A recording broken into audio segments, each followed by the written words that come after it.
पायल एक खुले मिजाज की जिंदा दिल लड़की होती है जिसे उसके पापा ने फुल्ली सेल्फ इंडिपेंडेंट बनने के लिए सब कुछ सिखाया हुआ होता है।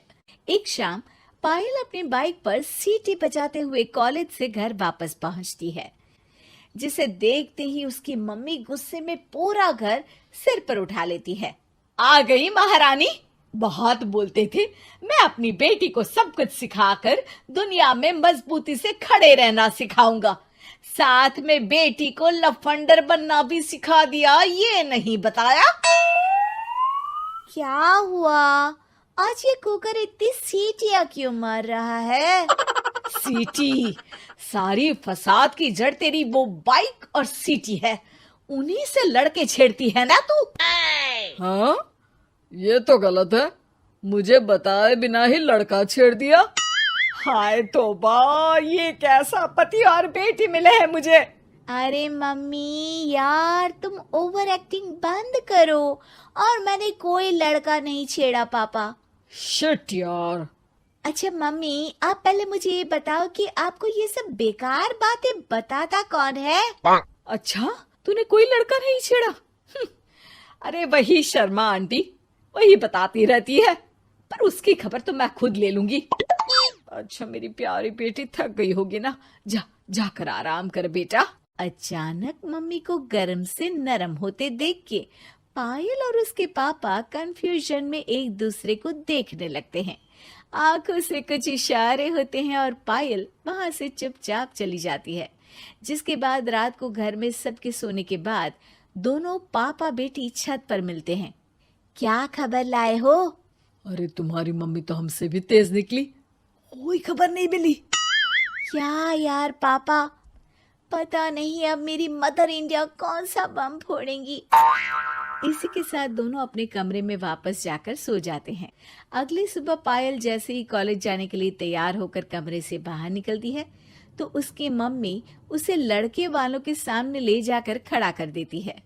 जी, ये है मेरी बेटी पायल, थोड़ी चंचल है लेकिन बहुत नेक दिल और होशियार है।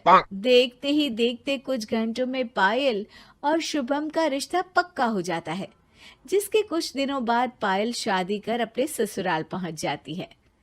सोचा था मम्मी कोई बम फोड़ेंगी, पर उन्होंने तो सीधा मुझे उम्र कैद की सजा ही दे दी। बहू, अब उम्र कैद समझो या बम, रहना तो यही है, निभाना यही है, इसलिए छिछोरी हरकतें बंद करनी होगी। है? ये आप क्या बात कर रही हो? मैंने क्या किया? इतने मासूम ना बनो, मुझे तुम्हारे कारनामों के बारे में सब अच्छे से पता है। ऐसा बोलकर सास तो वहां से चली जाती है, लेकिन पायल सोच में पड़ी वहीं खड़ी रह जाती है। जिस पर शुभम उसके पास आता है। तुम मम्मी की बात का बुरा मत मानना, वो पड़ोस वाली आंटी ने उन्हें तुम्हारी बाइक चलाना, सीटियां बजाते हुए घूमना, बेधड़क सबसे बात करना वगैरह जैसी कुछ बातें बता दी है, जिसे सुनकर उन्हें गुस्सा आ गया है।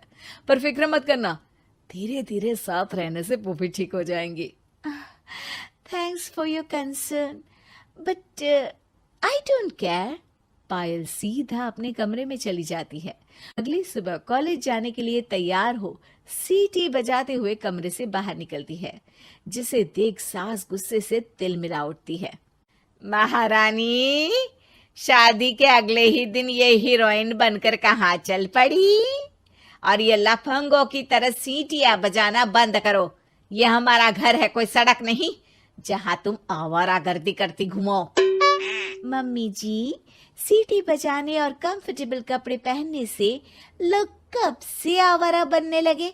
इसी के साथ सास बहू का युद्ध शुरू होने ही वाला होता है कि शुभम वहां पहुंच जाता है। माँ, उसका कॉलेज है इसलिए ऐसे तैयार हुई है। और पायल, तुम भी माँ को समझने की थोड़ी कोशिश करो ना प्लीज। सिचुएशन संभालकर शुभम और पायल घर से निकल जाते हैं। इसी तरह दिन बीतने लगते हैं, जिससे सास बहू की लड़ाइयों के बीच शुभम पिसता रहता है, लेकिन साथ ही वो दोनों एक दूसरे की आदतों को अपना भी लेती हैं। पर पायल का सीटी बजाना सास को आज भी नागवारा ही होता है। आसमान गिर जाएगा, धरती फट जाएगी, पर इसकी सीटी ना जी ना, कभी बंद नहीं होगी। अरे मम्मी जी, जब आप मेरे कुछ बोले बिना सीटी से ही समझ जाती हो कि मैं क्या बोल रही हूँ, फिर इसे बदलने की क्या जरूरत? यही तो हमारी यूनिकनेस है। पायल की बात से ज्यादा सहमत ना होते हुए भी सास हंस पड़ती है। उसी शाम पूरा परिवार घूमने जाने का प्लान बनाकर घर से निकल जाता है और उनके जाते ही घर में चोर घुस आते हैं और तभी वो सब भी दोबारा घर के अंदर आते हैं बाहर से। क्या यार पायल, एक शाम भी फोन के बिना नहीं रह सकती थी क्या? घर में ही तो फोन है, कहाँ चला जाता? अब जल्दी अंदर जाकर अपना फोन लाओ, मम्मी और मैं यहीं बाहर वेट करते हैं। ज्यादा बोल रहे हो, देखो अब और धीरे काम करूंगी। ऐसा बोलकर पायल घर के अंदर जाती है और बहुत देर तक बाहर निकल कर नहीं आती। अरे ये तो सच में जानबूझकर लेट करने लगी। चल कर देखते हैं ना। दोनों जैसे ही मेन डोर के नजदीक पहुंचते हैं, उन्हें पायल के सीटी बजाने की आवाज सुनाई देती है। हमें लेट करके खुद मजे से बैठी सीटियां बजा रही है। अरे गधे, ये मजा नहीं सजा है, जल्दी से पुलिस को फोन कर। माँ की बातों से कंफ्यूज्ड शुभम उसे देखता ही रहता है। सास खुद ही पुलिस को फोन कर देती है। कुछ देर बाद वो दोनों पुलिस के साथ घर के अंदर जाते हैं तो पायल एक कुर्सी पर बंधी होती है और सास को देखते ही दोबारा सीटी बजाने लगती है। सीटियों की दुकान फिर से शुरू हो गई तू?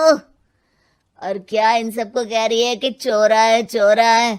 तुझे कैद किया है, थोड़ा तो तरस खाकर डर हमसे। और प्यार से क्या बोल रहा है इससे? अरे इसके सर पर बंदूक लगा, ठोक दे इसको।